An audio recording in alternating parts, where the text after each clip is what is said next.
আজ থেকে আমাদের শুরু হচ্ছে ছুটির গল্প। ভিড়, চেনা শব্দ, হাওড়া স্টেশন আর এক অদ্ভুত উত্তেজনা। আজ আমরা যাচ্ছি ভারতের একদম অন্য প্রান্তে, অরুণাচল প্রদেশ।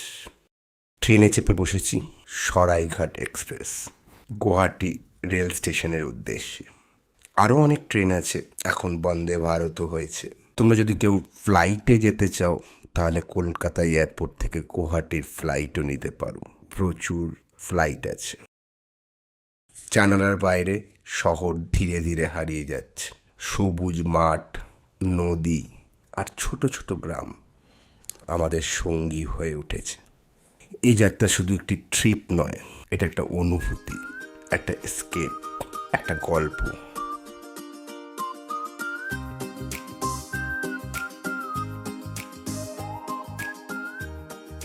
10:05 কি 10 নাগাদ পৌঁছে গেছি গুয়াহাটি রেল স্টেশনে। আমরা রওনা দিলাম ভালুকপংয়ের দিকে। এটাই অরুণাচলের গেটওয়ে। রাস্তার দুই পাশে জঙ্গল, পাহাড় আর নদী। মনে হচ্ছে প্রকৃতি যেন আমাদের স্বাগত জানাচ্ছে।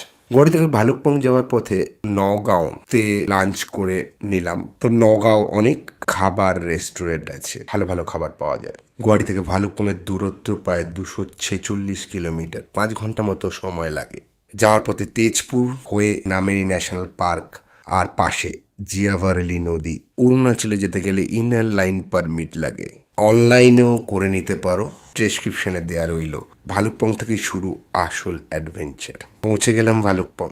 এখানে দাঁড়িয়ে একটা জিনিস বুঝলাম, আমরা শহরে মানুষ নেই, আমরা এখন নেচারের অংশ। ফিরে এলাম ছুটির গল্পে অরুণাচল প্রদেশ।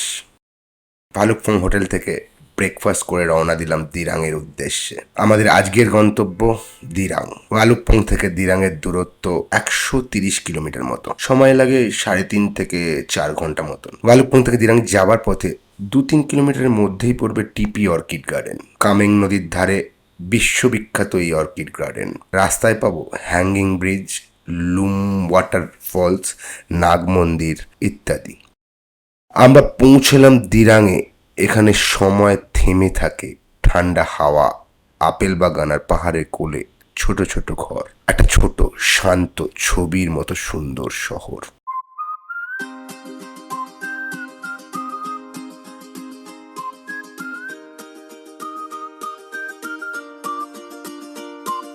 আজ ছুটির গল্পের চতুর্থ পর্ব। সকাল সকাল বেরিয়ে পড়লাম দিরাং হোটেল থেকে। প্রথমেই যাব মান্ডালা টপ, প্রায় 10,000 ফুট উচ্চতায়, চারিদিকে মেঘে ঢাকা পাহাড় আর 108টা বৌদ্ধ স্তূপের মাঝে দাঁড়িয়ে মনে হবে যেন অন্য এক জগতে আছি। এরপর আমরা যাব শান্তি ভ্যালি, নিরিবিলি একটা উপত্যকা যেখানে নদীর শব্দ আর পাহাড়ের শান্তি তোমাদেরকে পুরো রিফ্রেশ করে দেবে। শীতকালে এখানে দেখা মেলে বিরল ব্ল্যাক নেকেড ক্রেনের। শেষে থাকছে দিরাং মনাস্ট্রি, শান্ত, সুন্দর আর আধ্যাত্মিক এক জায়গা। এইখানে বসে তোমরা অনুভব করবে এক অন্যরকম প্রশান্তি। দিরাং মানে শুধু একটা ডেস্টিনেশন না, এটা একটা অনুভূতি, একটা এক্সপিরিয়েন্স। আজ রাতটা দিরাংই থাকবো, ফিরবো রোমহর্ষক তাওয়াং যাত্রা নিয়ে।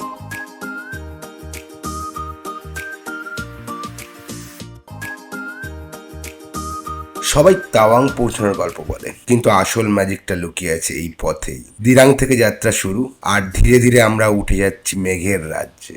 দিরাং থেকে তাওয়াংয়ের দূরত্ব 132 কিলোমিটার মতো, 4 ঘন্টা মতো সময় লাগে।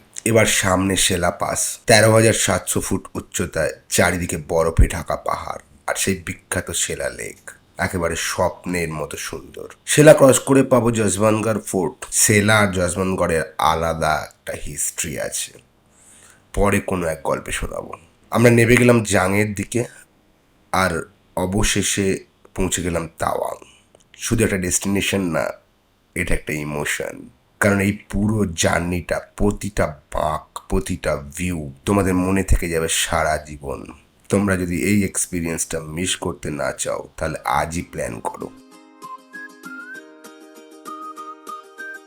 আমরা আছি অরুণাচলের তাওয়াংয়ে। গতকাল তাওয়াং পৌঁছেই বুমলার পারমিট করতে দিয়ে দিয়েছিলাম। আজ আমরা যাচ্ছি বুমলা পাস, ভারত চীন সীমান্ত, সঙ্গে পিটুসু লেক আর মাধুরী লেক। প্রথমেই পিটুসু লেক। চারিদিকে বরফে ঘেরা নীল জল, এটা শুধু একটা লেক না, এটা একটা ফিলিং। এরপর মাধুরী লেক, সিনেমার মতো সুন্দর, শান্ত, নির্জন। এখানে দাঁড়িয়েই সময়টাই যেন থেমে যায়। কোয়েলা সিনেমাটা মনে আছে তো? আর অবশেষে Bumla pass, 15,200 foot, India China border. এখানে এসে বুঝবেন, দেশ মানে শুধু একটা জায়গা না, এটা একটা ইমোশন।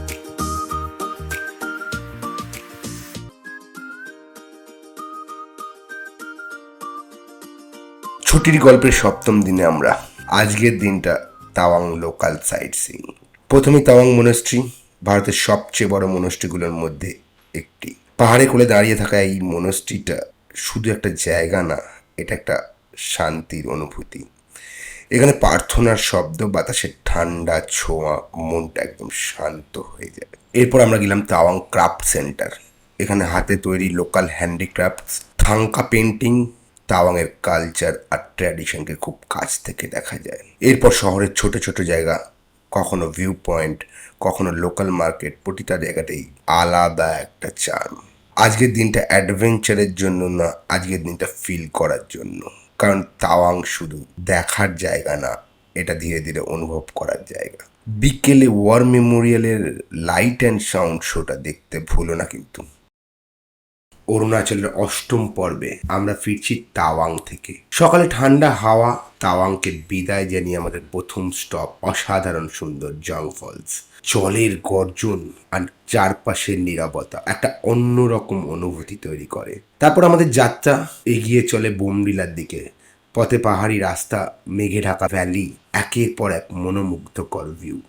প্রতিটা মুহূর্ত যেন ক্যামেরায় বন্দি করার মতো। বোমডিলা পৌঁছে আমরা ঘুরে দেখবো আমাদের আপার মনস্ট্রি। চারপাশে প্রার্থনার সুর, পাহাড়ের হাওয়া আর এক অদ্ভুত প্রশান্তি। দিনের শেষে আমরা পৌঁছে যাব আমাদের আজকের গন্তব্য শেরগাঁও। ভিড়ভাট্টা থেকে অনেকটা দূরে, একদম অফবিট একটা পাহাড়ি গ্রাম। এই যাত্রা শুধু এক জায়গা থেকে আর এক জায়গায় যাওয়া নয়।